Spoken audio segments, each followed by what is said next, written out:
नमस्कार। शिक्षाधर्मी कार्यक्रम ज्ञान प्रकाश कविता आसर सुंदरम ओडिशा कार्यक्रम रे मु अरुण कुमार मोहंती जाजपुर स्वागत करुछि। मो कवितार शीर्षक उत्कल वंदना।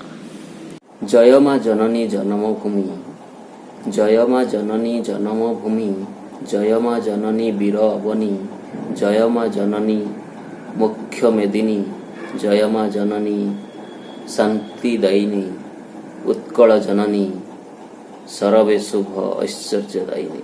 तोर गर्भकोटि मुक्ता सृजयी, तोर गर्भकोटि मुक्ता सृजयी, तोर स्पर्श दिन दुख हरई, तोर कोले पुत्र अभय देई, तोर पाद नित्य सिंधु धोई, ममता प्लाविनी अपूर्व शोभाचित्र विलासिनी।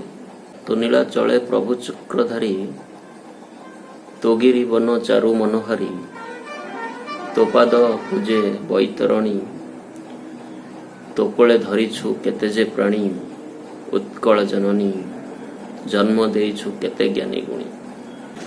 केते नद नदी गिरी पर्वत, केते नद नदी गिरी पर्वत, केते कविवीर कलु तु जात, केते कला काव्य शिल्प शोभन, केते देवालय महिमोहन, सौंदर्य धारिणी शत सरित गो तृष्णा हारिणी। क्षीण न हेउ तो सौंदर्य सिरी, क्षीण न हेउ तो सौंदर्य सिरी, दुखरे हृदय हेउछि घारी, उठ उठ मोर भौणी भाई, सकल उद्यमे हसिब भुई, पूतपूर्ण शोभा नित्य झलसिब उत्कल आभा। जय जगन्नाथ।